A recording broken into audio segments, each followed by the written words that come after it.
आज के case studies के इस लेक्चर में बात हुई। कोर्ट ने कहा कि पत्नी का व्यवहार अच्छा नहीं था और पत्नी के व्यवहार की वजह से पत्नी अपने ही द्वारा लगाए गए केस में उलझ गई और इतनी बुरी तरीके से फंसी कि पत्नी के द्वारा जितने भी केसेस लगाए गए हैं वो सारे एक एक करके डिसमिस हो सकते हैं। तो चलिए आज के इस स्टडीज के इस लेक्चर में आपके समक्ष एक दहेज उत्पीड़न का मामला रखते हैं और इससे ये स्पष्ट हो जाता है कि जो पत्नी का आचरण है वो पति के प्रति अच्छा नहीं था और पत्नी का जो व्यवहार था उसकी वजह से ये साफ स्पष्ट हो गया कि पत्नी पति और उसके परिवार के लोगों को परेशान कर रही थी और पत्नी पति और उसके परिवार के साथ मेंटल क्रूरल्टी कर रही थी।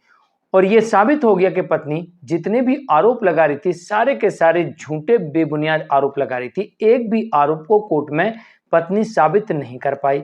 तो जब ऐसी परिस्थिति निर्मित होती है तो यह माना जाता है कि पत्नी सभी केसेस में वही आरोप लगाए हैं, तो फिर पत्नी के पास कोई आरोप नहीं है तो हर केस में वो झूठ बोल रही है, क्योंकि अब तो पत्नी को लगाए गए आरोप के सबूत दिखाना पड़ेगा। क्योंकि आप कहोगे ना हुजूर देखो उस केस में इसने झूठ बोला, आरोप यही है कोई सबूत नहीं है, तो कोर्ट इसमें भी कहेगी तो मैडम सबूत दिखा दो। और यहां पर कोर्ट ने माना कि पत्नी जो आरोप लगा रही थी वे झूठे थे, बेबुनियाद थे और वे पति को मेंटल क्रूरल्टी पैदा करने वाले थे। जब ऐसी परिस्थिति निर्मित होती है तो पत्नी के द्वारा लगाए गए सारे केसेस को खत्म कर दिया जाता है। तो चलिए आज के इस स्टडीज के इस लेक्चर में आपको डिटेल में बताते हैं और इस जजमेंट के बारे में बताएंगे और इसका केस टाइटल नंबर भी बताएंगे। जय जिनेंद्र, मुकेश जैन। अगर हम मुझसे बात करना चाहते हैं तो आप सीधे अपॉइंटमेंट लेकर फोन पर बात कर सकते हैं।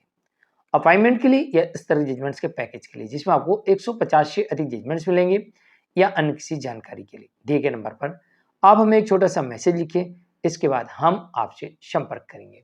वीडियो को लाइक और शेयर कर दी। चलिए शुरुआत करते हैं। दरअसल इस मामले में यह बताया गया कि पत्नी के द्वारा पति और उसके परिवारजन के विरुद्ध जो आरोप लगाए गए थे वो मिथ्या थे, झूठे थे। और पुलिस ने जब इसमें जांच की और फाइनल रिपोर्ट लगाई कोर्ट में तो यह पाया गया कि जो आरोप लगाए गए थे वो पूरे के पूरे झूठे और बेबुनियाद थे, कोई सत्यता नहीं थी। अभी तक पुलिस अधिकारी को एक भी सबूत पत्नी नहीं दे पाई, तो पुलिस ने माना कि पत्नी जो आरोप लगा रही थी वो झूठे थे, बेबुनियाद थे, कोई मतलब नहीं है इसका, सारे के सारे आरोप झूठे और बेबुनियाद हैं। ये स्पष्ट कर दिया पुलिस अधिकारी ने अपनी जांच में। तो कोर्ट ने माना कि पत्नी का आचरण के आधार पर यह निष्कर्ष निकाला जाता है कि उसका कृत्य पति को मानसिक और शारीरिक क्रूरता पहुंचाने वाला था। अब यहां पर कोर्ट ये कह रही है कि पत्नी जो आरोप लगा रही पति के ऊपर, उसके परिवार वालों के ऊपर, इस बात से पत्नी का जो आचरण है, पत्नी का जो व्यवहार है, पत्नी का जो बिहेवियर है, इससे यह स्पष्ट होता है कि वो पति और उसके परिवार को लगातार मानसिक पीड़ा दे रही थी, शारीरिक पीड़ा भी पहुंचा रही थी। अरे भाई, केस फाइल करेगी मायके में, उसके घर वाले वहां से बस में लटक के यहां तक आएंगे तो उन्हें कोई उसमें सुख थोड़ी मिल रहा है। वो भी ऐसे ऐसे लोग जो 60 साल के, 80 साल के, 90 साल के बिस्तर में पड़े, उनको भी पुलिस तलब कर रही है जाओ, तो उनको कोई सुख थोड़ी मिल रहा है। ये तो उनके लिए शारीरिक क्रूरता है, उनके प्रति मेंटल क्रूरल्टी है। तो मेंटली और फिजिकल क्रूरता पत्नी उनके साथ कर रही थी, ये कोर्ट ने यहां पर स्पष्ट कर दिया। यह माना गया कि दहेज का मिथ्या लांछन लगाना क्रूरता की श्रेणी में आएगा। साफ तौर से कह दिया कि दहेज मांगने का, दहेज के लिए उत्पीड़न करने का, दहेज देने का झूठा आरोप लगाना, दहेज देने का, दहेज मांगने का, दहेज के लिए उत्पीड़न करने का झूठा आरोप लगाना, कोर्ट ने कहा ये भैया मेंटल क्रूरल्टी है, क्रूरता है, ये क्रूरता की श्रेणी में आएगा। और कोर्ट ने माना कि यह मेंटल क्रूरल्टी मानी जाएगी। यानी साफ तौर से स्पष्ट कर दिया कि भाई पत्नी झूठ बोल रही है, इस मामले में कोई मामला नहीं बनता। तो 498 तो यहीं खत्म हो गया।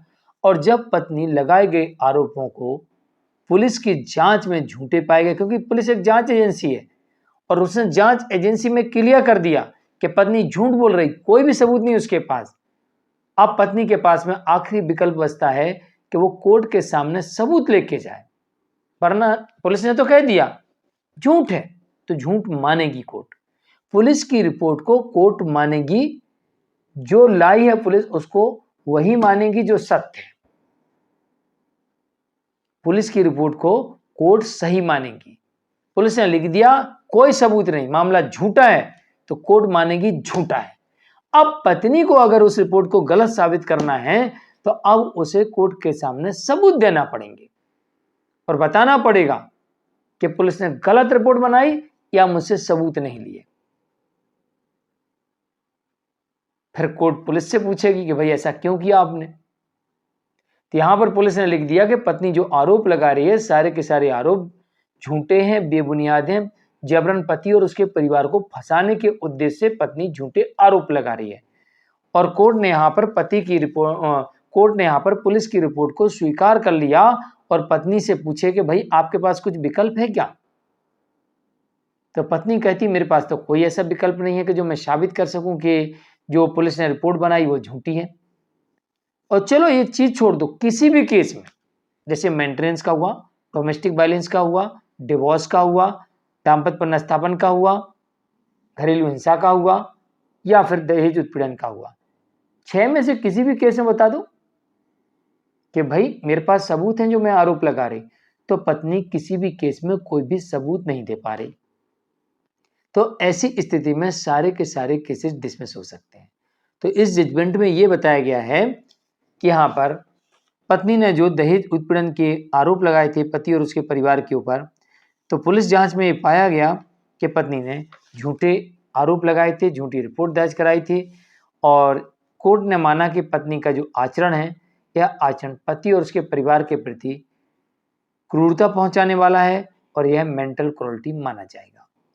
ये साफ तौर से कोर्ट ने स्पष्ट कर दिया और जजमेंट आया था शिवनाथ सीताराम अग्रवाल वर्सेस सरला शिवनाथ अग्रवाल के मामले में।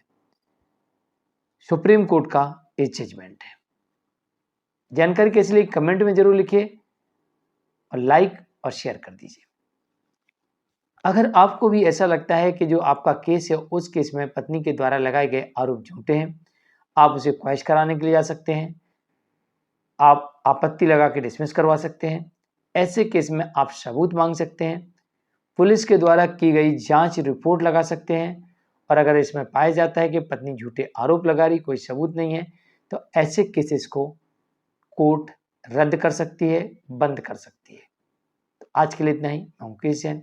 वीडियो को लाइक और शेयर कर दीजिए। नमस्कार।